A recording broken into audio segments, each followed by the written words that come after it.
Gulag, a history, Anne Applebaum.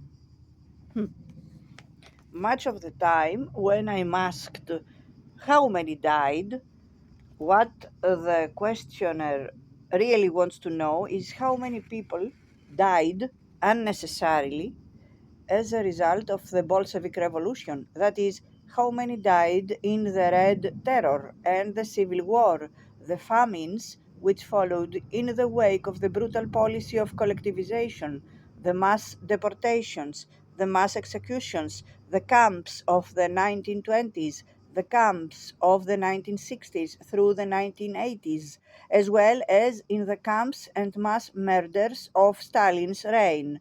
In that case, the numbers are not only far larger, but they really are a matter of pure conjecture. The French authors of the Black Book of Communism quote a figure of 20 million deaths. Others cite numbers closer to 10 or 12 million.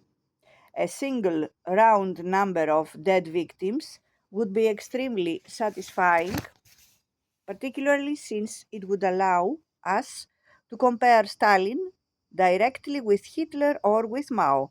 Yet, even if we could find one, I'm not sure it would really tell the whole story of suffering either.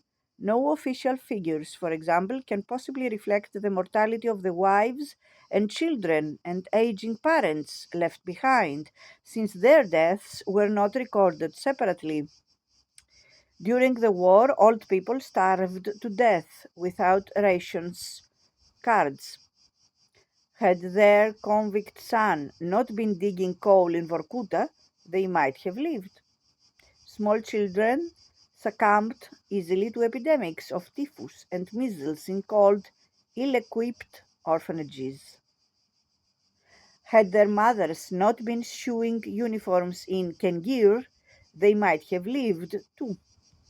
Nor can any figures reflect the cumulative impact of Stalin's repressions on the life and health of whole families. A man was tried and shot as an enemy of the people. His wife was taken to a camp as a member of an enemy's family. His children grew up in orphanages and joined criminal gangs. His mother died of stress and grief. His cousins and aunts and uncles cut off all contact from one another in order to avoid being tainted as well. Families broke apart, friendships ended, fear weighed heavily on those who remained behind, even when they did not die. In the end, statistics can never fully describe what happened, neither can the archival documents upon which so much of this book has been based. All of those who have written most eloquently on the subject of the Gulag have known this to be true, which is why I would like to give one of them the last word on the subject of statistics and archives and files. In 1990, the writer Lev Razgon was allowed to see his own archival file, a thin collection of documents describing his arrest and the arrests of his first wife Oksana, as well as several members of her family. He read through it and later wrote an essay on its contents. He reflected eloquently on the contents of the file, on the sparsity of the evidence, on the ludicrous nature of the charges, on the tragedy which befell his wife's mother, on the opaque motives of his father in law, the Chekist Gleb Boki, on the strange absence of repentance on the part of those who had destroyed all of them. But what struck me most about his experience of working in the archives was his description of how ambivalent he felt when he had finished reading.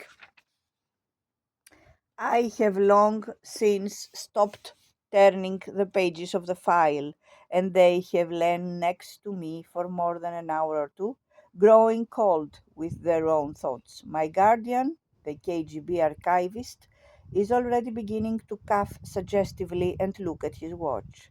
It's time to go. I have nothing more to do here. I hand over the files and they are negligently dropped again into the shopping bag.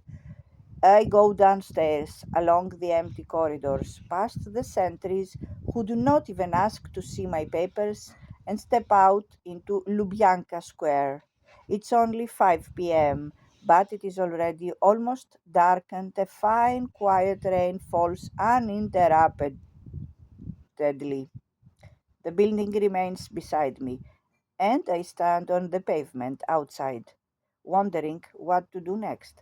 How terrible that I do not believe in God and cannot go into some quiet little church, stand in the warmth of the candles, gaze into the eyes of Christ on the cross, and say and do those things that make life easier to bear for the believer. I take off my fur hat, and drops of rain or tears trickle down my face. I am 82, and here I stand, living through it all again. I hear the voices of Oksana and her mother. I can remember and recall them, each one. And if I remained alive, then it is my duty to do so.